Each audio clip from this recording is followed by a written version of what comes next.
जय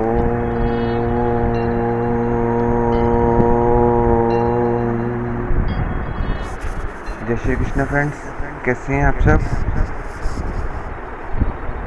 तो चलिए आज हम चैप्टर सेकंड के श्लोक नंबर 27 पे पहुंच चुके हैं। देखिए 26 और 27 ये श्लोक ऐसे हैं जिसमें कि भगवान जी ने सिद्धांत के विपरीत बात कही है, ताकि अर्जुन की खोपड़ी में थोड़ी बात समझ लग जाए। जिस चीज़ को लेकर वो शोक कर रहा है वो शोक ना करे। तब भगवान जी उसको बता रहे थे कि अगर तू समझ रहा है कि ये शरीर, ये आत्मा भी मरने वाली है, तो भी तेरा ये शोक का कोई कारण नहीं बनता, क्योंकि अगर उसका कोई जन्म, अगर कोई उसकी मृत्यु होगी तो जन्म दोबारा से फिर हो जाएगा। इसलिए जो जन्मेगा वो मरेगा और जो मरेगा वो जन्मेगा। तो अपनी ही बात को भगवान जी आगे श्लोक में कैसे पूरी कर रहे हैं, तो चलिए पढ़ते हैं श्लोक नंबर 27। जातस्य हि ध्रुवो मृत्युः ध्रुवं जन्ममृतस्य च तस्मात् परिहार्य अर्थे ना त्वं शोचितुमर्हसि। एक बार फिर से बोलता हूँ मैं। जातस्य हि ध्रुवो मृत्युः ध्रुवं जन्ममृतस्य च तस्मात् परिहार्य अर्थे ना त्वं शोचितुमर्हसि। तो क्या क्या भगवान जी ने उसको बोला है कि अर्जुन जी, अगर आप समझते हैं कि आत्मा भी मरने वाली है, तो जातस्य ही ध्रुवो मृत्युः। ध्रुवो बोलते हैं जरूर, अवश्य। जातस्य मतलब पैदा होएगी, जो जन्म जिसका हो चुका है। तो जातस्य ही ध्रुवो मृत्यु हो, जो चीज पैदा हुई है उसकी मृत्यु अवश्य होगी। ध्रुवो का मतलब अवश्य जरूर होगी, ये भगवान जी इसको बता रहे हैं। और ध्रुवम जन्म मृतस्य च, और जो मर चुके हैं उनका जरूर जन्म होगा ही होगा।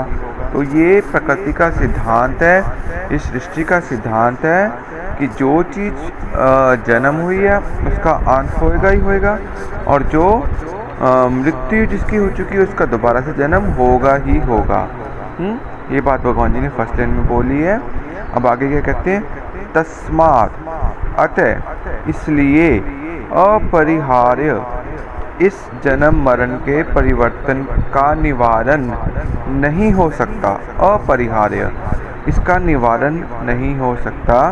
अर्थे, इस विषय का जन्म मरण का जो विषय चल रहा है, अगर तू सोचे कि तू सोचकर इस विषय को तू चेंज कर देगा और जन्म मरण को तू चेंज कर देगा, तो ये चीज़ पॉसिबल नहीं है। ये चीज़ सृष्टि के साथ चलनी ही चलेगी। इसलिए इस विषय का कोई निवारण तेरे पास नहीं है।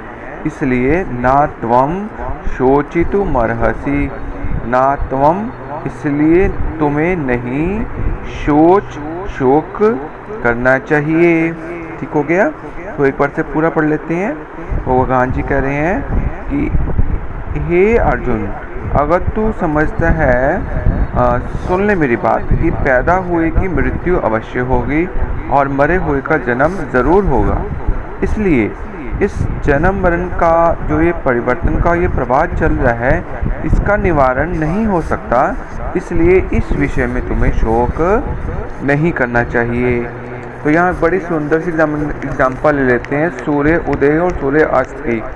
देखिए, अगर सूर्य उदय हो रहा है तो सूर्य ने अस्त होना ही होना है, और अगर सूर्य अस्त हो रहा है तो वापस से वो दोबारा उदय होगा ही होगा। ऐसे ही सृष्टि चक्कर में चल रही है। तो इसलिए दिन है तो रात होएगी, रात है तो दिन होएगा ही होएगा। इसलिए हमें सूर्य उदय का या सूर्य अस्त का कोई शोक नहीं करना चाहिए, अर्थात जन्म और मृत्यु का शोक नहीं करना चाहिए। ये सर्कल ऐसे ही चलेगा। यहाँ पे एक छोटी सी डिटेल में आपको थोड़ी सी और दे देता हूँ। देखिए, ये बातें जो है ना कहने में तो फिर भी आसान लगती हैं, लेकिन व्यक्ति कहाँ पर आकर फंस जाता है पता है आपको? जहाँ पर आपकी थोड़ी सी इन्वेस्टमेंट हुई होती है।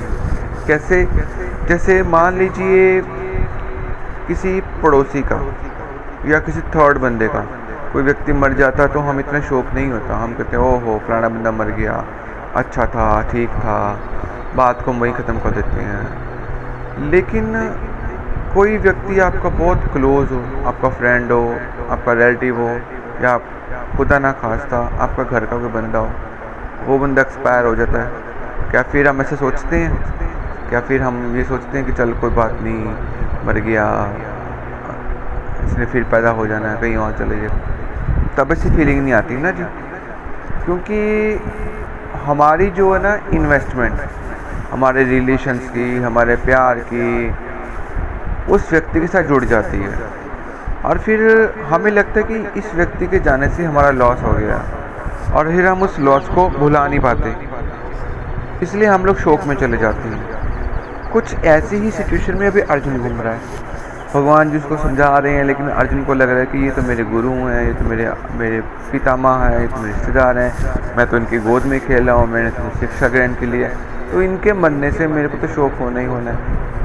तो इस चीज़ से केवल हमारी विवेक बुद्धि ही हमें पार लगा पाती है, इसलिए हमें पूरी विवेक बुद्धि से समझना चाहिए, ज्ञात होना चाहिए कि देखिए चाहे कोई अपना है चाहे कोई पराया है, जो इस दुनिया में आया है उसने जाना ही जाना है, और जितना इस चीज़ को हम क्लोजली समझ पाएंगे, अच्छे समझ पाएंगे, उतना ही हम लोग इस अज्ञान को दूर कर पाएंगे, इस शोक को दूर कर पाएंगे, इस अटैचमेंट को दूर कर पाएंगे। क्योंकि जीवन जो है वो बिना अटैचमेंट के जीने का नाम ही जीवन है। कर्म करते जाइए और किसी चीज़ से अटैच मत होइए, और जो आपकी किस्मत में आपको मिलने वाला है और जो आपके हाथ से जाने वाला है उसको कोई रोक नहीं पाएगा। इसलिए जब तक जिसका साथ है वो आपके साथ चलेंगे, और हर चीज़ को ईश्वर का प्रसाद मानकर उसको ग्रहण करना चाहिए।